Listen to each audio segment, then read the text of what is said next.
Hello students, so now we will start with the part 3 of the video. That is, in last class we have studied till the scientific heritage, in which we have studied about Krimi. So now we will start further, a step further, page number 20 of your book. Okay, so now this says microbes as a source of biogas. So many microorganisms like bacteria and fungi live in an oxygen free environment. कहाँ रहते हैं? जहाँ पर oxygen free environment में, जहाँ oxygen नहीं है. Some of these bacteria have the ability to decompose plants and animal waste present in the environment. अब इन बैक्टीरियाज के पास एबिलिटी होती है प्लांट्स और एनिमल वेस्ट को डीकम्पोज करने की, जो हमारे एनवायरनमेंट में प्रेजेंट है, और even household waste water में भी. इस प्रोसेस में क्या होता है? They release a mixture of gases. वो कुछ गैसेस रिलीज करते हैं जिसमें क्या क्या होता है? कार्बन डाइऑक्साइड होता है and a high portion of another gas methane होता है. This gas has been used as a fuel source. और इन गैस को कैसे यूज किया जाता है? As a fuel source for cooking, heating, generating electricity and run vehicles. Okay, so next is be a scientist. Dr. Ananda Mohan Chakrabarti, and he was like 1938 to 2020 was a scientist who studied bacteria. इन्होंने bacteria के बारे में सब पढ़ा था. In 1971 he developed a special bacterium. इन्होंने एक bacteria develop किया था that could break down oil spills, जो ऑयल स्पिल्स को ब्रेक डाउन कर सकता है, helping to clean the environment को क्लीन करने में. उनकी जो डिस्कवरी थी, उनको पेटेंट मिला था. पेटेंट क्या होता है? पेटेंट एक कॉपीराइट होता है given to a person so that no one else can copy, कि जो उन्होंने डिस्कवर किया था वो कोई और ना करे. तो उनको पेटेंट मिलता, कॉपीराइट मिला, जैसे सॉन्ग्स पे होता है, आपने देखा होगा वैसे कॉपीराइट. यूज और सेल हिज और हर इन्वेंशन विदाउट परमिशन. उनकी परमिशन के बिना ये डिस्कवरी कोई भी यूज नहीं कर सकता था. And his work showed his microorganisms could be used to solve environmental problems like pollution. अब इसमें ये भी था कि जो उनकी जो डिस्कवरी थी उसमें ये भी दिखाया गया था, बताया गया था कि माइक्रो ऑर्गेनिजम्स जो है वो एनवायरमेंटल प्रॉब्लम्स लाइक पॉल्यूशन को भी खत्म करने में हेल्प कर सकते हैं. He is remembered for his contributions to science and for protecting the environment. अब आज भी उनको याद रखा जाता है. उन्होंने जो कंट्रीब्यूशन दी थी साइंस में, प्रोटेक्ट करने में हमारे एनवायरनमेंट को, क्या यूज करके? माइक्रोब्स यूज करके. ठीक है. Next is microorganisms and food. अब हम पढ़ेंगे माइक्रो ऑर्गेनिजम्स और फूड कैसे इंटर रिलेटेड है, इंटरलिंक्ड है. Okay, so now what we see, let us perform an activity 2.8. Take two bowls A and B. ये तो आप घर पे भी कर सकते हो. You must try this activity with the help of your mother. Take two bowls A and B. In each take 200 grams of flour. आपको आटा, आप मैदा, कुछ भी ले सकते हो.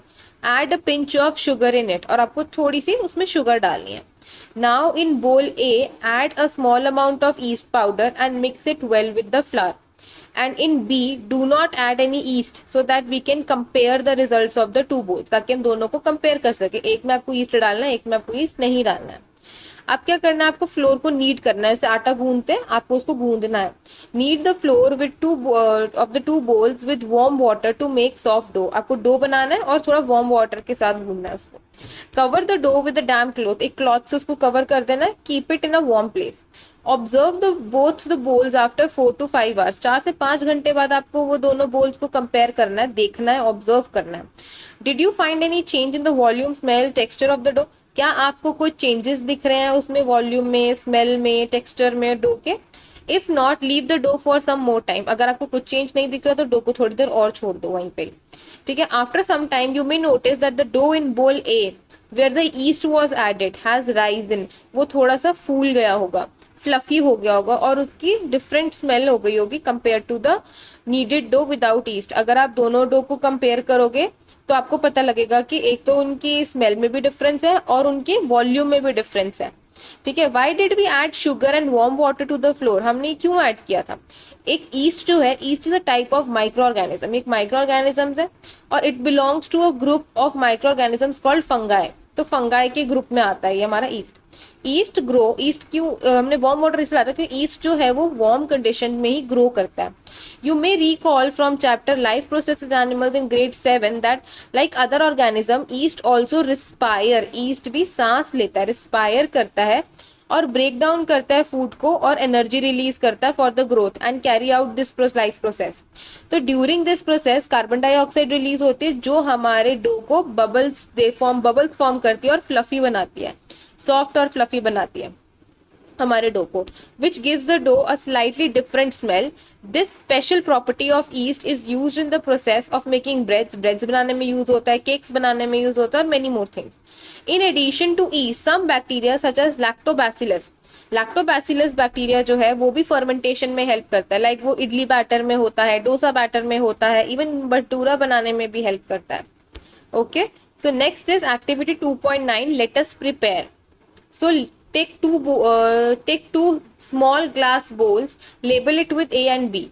Pour lukewarm water, थोड़ा सा warm milk आपको उसमें डालना है A में और cold milk डालना है B में। Now add small spoonful of curd to each bowl and mix it well with the spoon. आपको उसमें कर्ड डालनी है, 1 स्पून कर्ड डालना है और दोनों को अच्छे से मिक्स करना है। Cover both the bowls keeping a bowl A at warm place and bowl B in cool place. एक आपको वार्म प्लेस पे रखना है ए को और बी को रखना है आपको ठंडी जगह पे, कूल प्लेस में, like in refrigerator for few hours, और ओवरनाइट भी रख सकते हो। अब आपको ये करना, you must try this activity at home and fill this table given below and write your prediction and observation in it. Okay, so we'll move further. You will observe that in bowl A the milk has turned into curd after few hours and has become little sour. थोड़ा खट्टा हो गया है और वो दही बन चुका है। Whereas B में क्या होगा, B में milk has not curdled, milk जो है वो curd में change नहीं हुआ। But it might be little sour, खट्टा हो सकता है बट वो दही नहीं बनेगा। Do you know why this happened? The curd contains several types of bacteria. Curd में, दही में भी कुछ सेवरल टाइप्स ऑफ बैक्टीरियाज होते हैं जिसमें से एक है lactobacillus. This bacterium feeds on sugar, ये शुगर पे फीड करता है इन द मिल्क लैक्टोस, और वो मल्टीप्लाई करता है और फर्मेंट करता है मिल्क को और कर्ड बनाता है। ठीक है, instead of producing alcohol like east, these bacteria produce lactic acid. क्या बनाते हैं, लैक्टिक एसिड बनाते हैं जो कर्ड को थोड़ा सार टेस्ट देता है। These bacteria grow well in warm condition. ये बैक्टीरिया भी warm condition में grow होते हैं। That is why curd is formed in bowl A rather than in B. क्योंकि B हमने रेफ्रिजरेटर में रखा था। ठीक है, we can categorize the microorganisms into different categories.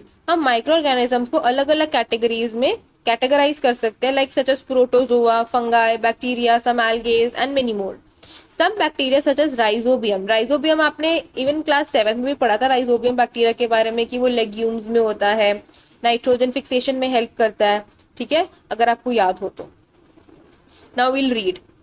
Some bacteria such as rhizobium form the swollen region called nodules.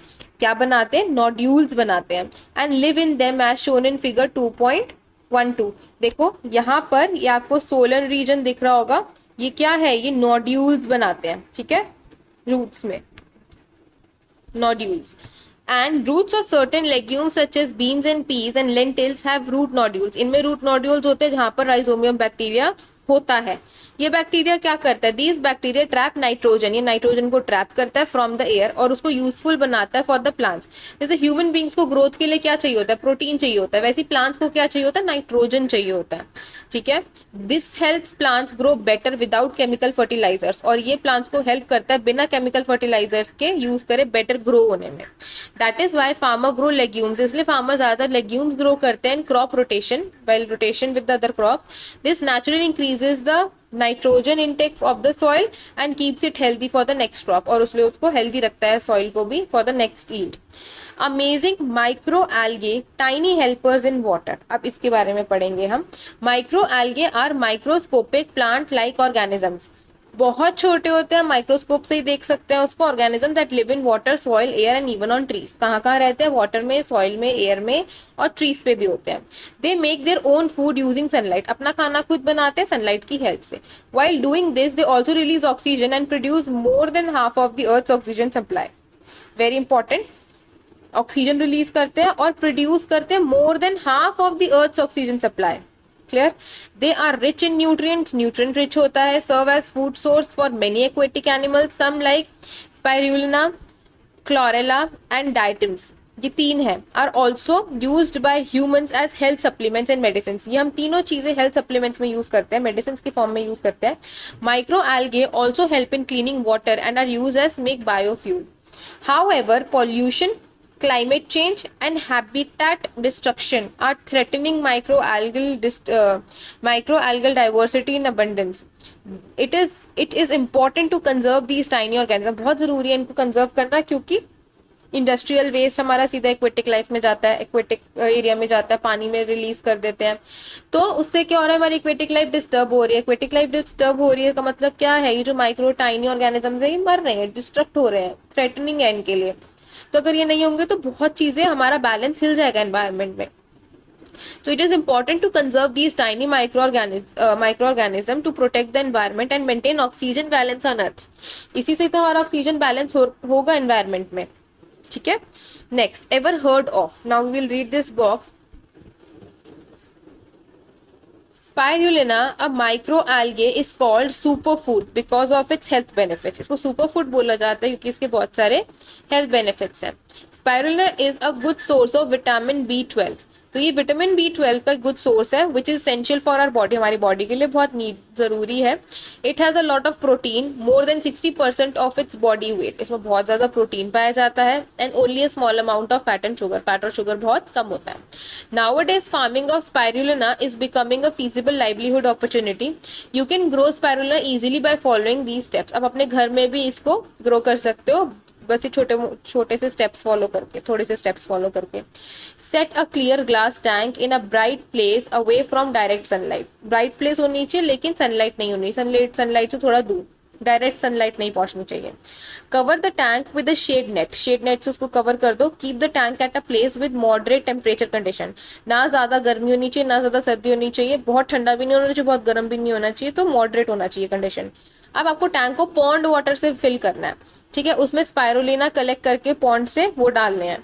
Stir the growing spirulina twice a week, और उसको आपको ट्वाइस अ वीक एक तरीके से स्टर करना है। After 3 to 6 weeks, spirulina may be harvested from the tank by filtering it through the fine cloth. उसके बाद उसको फिल्टर कर सकते हो फाइन क्लॉथ की हेल्प से। And now conservation of microalgae is a good practice for ensuring food security and livelihood development. तो clear है, it's easy. अब why is cell considered to be a basic unit of life? हम cell को basic unit क्यों बोलते हैं हमारी life की? अब that we will study in this paragraph. The body of all living organisms are made up of tiny building blocks called cells. Human body, animal body, plants, सब किससे बने हैं? एक बेसिक यूनिट से बने हैं, that is known as cell. एक जैसे एक वॉल बनाने के लिए वी नीड ब्रिक्स, एक ब्रिक से वॉल नहीं बनेगी, we need multiple bricks to make a wall. Similarly we need multiple cells to make a human body, animal body and a cell, even a plant. Okay, so जो cell है that is a building block, एक छोटी सी unit है जिससे कि एक पूरी आपकी एक बॉडी बनती है। A single cell contains various components that help organism perform various functions. अब एक सिंगल सेल में बहुत सारे कंपोनेंट्स होते हैं जो डिफरेंट फंक्शंस परफॉर्म करते हैं। The bodies of all The bodies of all plants and animals are made up of many cells. बहुत सारे सेल से बनी होती है, therefore they are called multicellular, many celled organisms. तो multicellular बोला जाता है, we human beings are multicellular, plants multicellular, animals multicellular, ठीक है। In multicellular organisms, cells carry out specialized functions individually, but also cooperate with each other to increase the chances of survival. ठीक है, और अलग अलग सेल्स अलग अलग function perform करते हैं individually. Some micro organism such as bacteria, protozoa are made up of one cell. अब वन सेल के लिए हम क्या टर्म यूज करते हैं? It is unicellular. यूनिसेल्युलर मतलब जिसमें सिर्फ एक ही सेल है। They carry out all the functions necessary for the survival in a single cell. एक सिंगल सेल ही सारे फंक्शंस परफॉर्म करता है उस बैक्टीरिया को जिंदा रखने के लिए।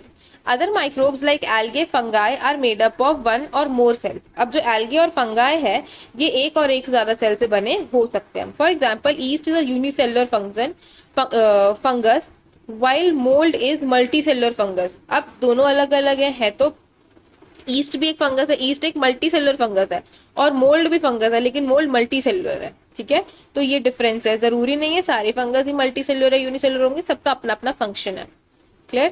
Like animal and plant cells of microorganisms also surrounded by cell membrane that we have studied earlier also in this chapter only. I've shown you the diagram where cell membrane was there. Cells of fungi additionally have cell wall but they do not have chloroplast. Obviously उनके अंदर chloroplast नहीं होता, they do not have green color, so they cannot make their own food through the process of photosynthesis. खाना वो खुद नहीं बना सकते. Bacteria do not have a well defined nucleus and a nuclear membrane. Bacteria में nucleus नहीं है और न्यूक्लियर मेम्ब्रेन नहीं है. Instead they have nucleoid. उनमें क्या है? न्यूक्लियोइड. ये देखो, ये आपको एक फिगर दिख रही है. A bacterial cell showing nucleoid region. This is nucleoid. Dark black colour का आपको दिख रहा है. This is nucleoid. Okay, so they cannot make their, this I have already told you. Instead they have nucleoid. This feature distinguish them from the cells of yeast, protozoa, algae, fungi, plants and animals. ठीक है, तो bacteria को ये जो nucleoid है ये differ करता है बाकी सबसे, ईस्ट से, प्रोटोजोआ से, algae से, fungi से, plants से और animals से. We have only looked at a few basic cell structures here. The cells has more other components about which you will learn in the higher classes. For observing subcellular components, we need microscopes with high magnification. An electron microscope magnifies a cell about 1 lakh times. 10 lakh times, where we can see more structures present in a cell. By now you must have understood that all living beings, including microorganisms, are made up of one or more cells. Their cells differ in size, shape and structure. इनके जो size है, structure है, shape है, इनमें ये differ करते हैं. Plants and animal cells also have some differences. Plants और animal cells के में भी कुछ differences हैं. Understanding these differences help us learn how these organisms function differently. ठीक है, in this chapter we have learned about the beneficial microorganisms. However, there are some microbes that cause diseases as well in plants and animals, including humans. We will learn about some of these diseases caused by microbes in the next chapter. So here the chapter ends. I hope you all understand the chapter. If you come across any sort of doubt, you must comment in the comment section below and I will clear your doubt. Thank